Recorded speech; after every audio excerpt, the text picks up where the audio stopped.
সহপাঠী হত্যার প্রতিবাদ ও বিচার দাবিতে রাজধানীর ফার্মগেটে সড়ক অবরোধ করেছেন তেজগাঁও কলেজের শিক্ষার্থীরা। সকাল 10:45টার দিকে রাস্তা বন্ধ করে স্লোগান দিতে থাকেন শিক্ষার্থীরা। ফলে ফার্মগেট ও এর আশপাশের এলাকায় সৃষ্টি হয় তীব্র যানজট। এতে সপ্তাহের প্রথম কর্মদিবসে চরম দুর্ভোগে পড়েছেন এই পথে চলাচলকারীরা।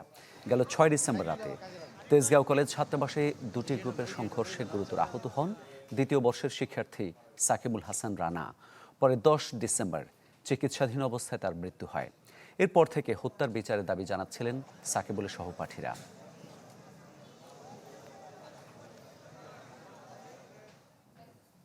বিজলি কেবলসের স্কিন কোটেড ইনসুলেশন আগুন প্রতিরোধী। বিজলি কেবলস, নিরাপদ আজীবন। দর্শক, এ বিষয়ে সবশেষ খবর জানাতে চাই আপনাদের। আমাদের সঙ্গে যোগ দিচ্ছেন সহকর্মী সুলতান মাহমুদ আরিফ। আরিফ, কর্মব্যস্ত দিনে এরকম একটি ব্যস্ত সড়কে বন্ধ করে দেওয়া যান চলাচলের কারণে মানুষ দুর্ভোগে পড়েছেন। শিক্ষার্থীরা আসলে বিকল্প কোনো কর্মসূচি ভাবছেন কিনা, অন্তত জনদুর্ভোগ এড়িয়ে তাদের দাবি উত্থাপনের?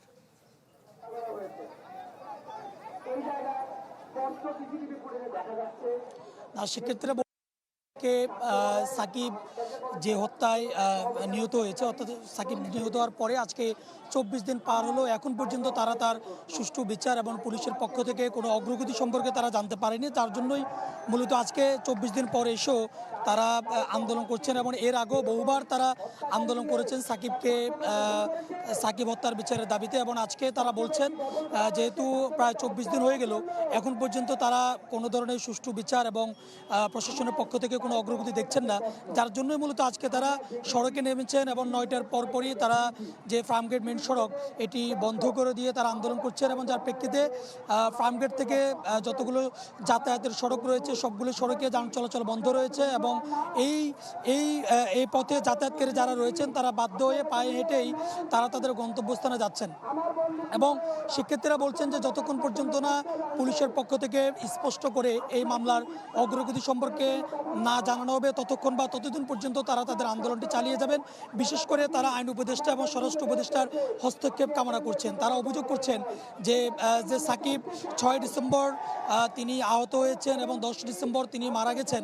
এর পিছনে তারা ছাত্রদলকে অভিযুক্ত করছেন এবং তারা বলছেন যে মাদকের বিরুদ্ধে অবস্থান নেয় ছাত্রদলের দুই গ্রুপের সংঘর্ষের প্রেক্ষিতেই মূলত তার মৃত্যু হয় এবং এজন্য তারা তারেক রহমানেরও হস্তক্ষেপ কামনা করছেন। তারা বলছেন যে অনতিবিলম্বে দলীয়ভাবে বিএনপির পক্ষ থেকে এখন পর্যন্ত এটি নিয়ে তাদের দলীয়ভাবে কোনো বিবৃতি দেওয়া হয়নি বা দলের অবস্থান স্পর্শ করেনি। এবং অপরদিকে যারা এর সাথে জড়িত তারা কিভাবে প্রকাশ্য দিবালোকে হেঁটে বেড়ায় সেই প্রশ্ন কিন্তু তারা তুলছেন।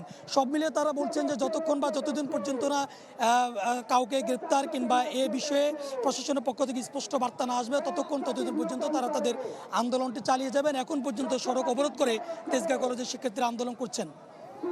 ধন্যবাদ আপনাকে। রাজধানীর ফার্মগেট এলাকা থেকে জানাচ্ছিলেন সহকর্মী সুলতান মাহমুদ আরিফ।